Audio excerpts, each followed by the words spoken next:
Praise the Lord everyone. सबको जय मसीह की। आइए मैं आप सभी के लिए उस सामर्थ्य और पवित्र वचन को पढ़ती हूँ जो वचन हमें परमेश्वर के दास अपोस्टल अंकुर यूसुफ नरूला जी द्वारा और परमेश्वर की दासी पास्टर सोनिया यूसुफ नरूला जी द्वारा दिया जाता है। आइए मैं आप सभी के लिए उस सामर्थ्य और पवित्र वचन को पढ़ती हूँ। परमेश्वर की योजनाओं पर भरोसा रखना। जैसे कि पवित्र बाइबल भजन संहिता 131 की 1 और 2 आयत में लिखा है, हे यहोवा, न तो मेरा मन गर्व से और न मेरी दृष्टि घमंड से भरी है, और जो बातें बड़ी और मेरे लिए अधिक कठिन है उनसे मैं काम नहीं रखता। निश्चय ही मैंने अपने मन को शांत और चुप कर दिया है। आमीन। मेरे प्रियो, इस ऊपर लिखे वचन में दाऊद ने कहा कि मैं उन बातों की चिंता नहीं करता, मैं उन बातों में दखल नहीं देता जो मेरे लिए बड़ी समझ से बाहर, हैरान करने वाली और मुश्किल है। बाइबल बताती है कि परमेश्वर सर्वशक्तिमान महाबुद्धिमान परमेश्वर है। उसकी योजनाएं महान है। वह भविष्य जानता है। आजकल लोग परमेश्वर की योजनाओं के खिलाफ बोलते हैं कि हाय, परमेश्वर ने उस घर में 2 लड़कियां दे दी।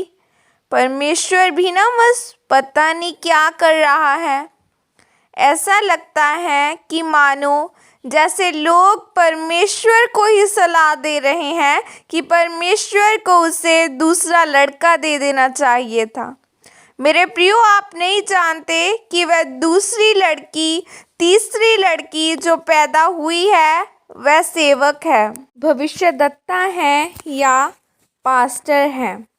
लोगों को सिर्फ बोलना आता है। जब मेरी पत्नी पैदा हुई थी तो लोग उसके घर रोने के लिए आते थे कि फिर तीसरी लड़की पैदा हो गई है। पर मेरी पत्नी के पिता कहते थे कि रोने आवश्यकता नहीं है, मुझे लड़कियां पसंद हैं। और आज वही लड़की आपके सामने है। परमेश्वर उसके द्वारा लोगों को आशीषित कर रहे हैं। दाऊद ने इस वचन में कहा कि जो बातें मेरी सोच से परे हैं, मैं उनसे कोई मतलब नहीं रखता कि लड़का क्यों हो गया, क्यों लड़कियां हो गई, परमेश्वर ने उसे अभी तक आशीष क्यों नहीं दी।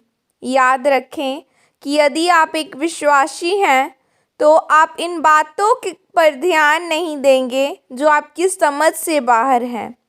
आप परमेश्वर को सलाह देने की कोशिश नहीं करेंगे।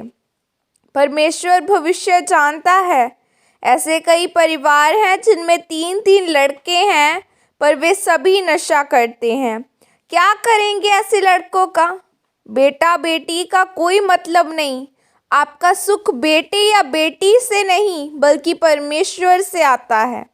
मेरे प्रियो, जब इज़राइलियों का संबंध परमेश्वर के साथ बढ़िया होता था तो उनकी संख्या कम होने के बावजूद भी वह दुश्मनों पर विजय पाते थे। पर जब वह परमेश्वर के साथ वफादार नहीं होते थे तब वह छोटे दुश्मनों से भी हार जाते थे। हमारे सुखों का स्रोत, आशीष का स्रोत हमारी ताकत नहीं, हमारे बच्चे नहीं, बल्कि यहोवा परमेश्वर है।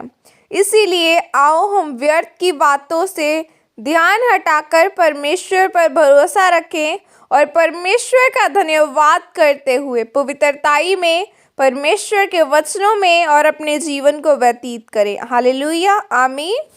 यह अंगीकार आपकी तरफ से किया जाए। सर्वशक्तिमान परमेश्वर, मैं जान चुकी हूँ कि मैं आपकी योजनाएं महान है पिता।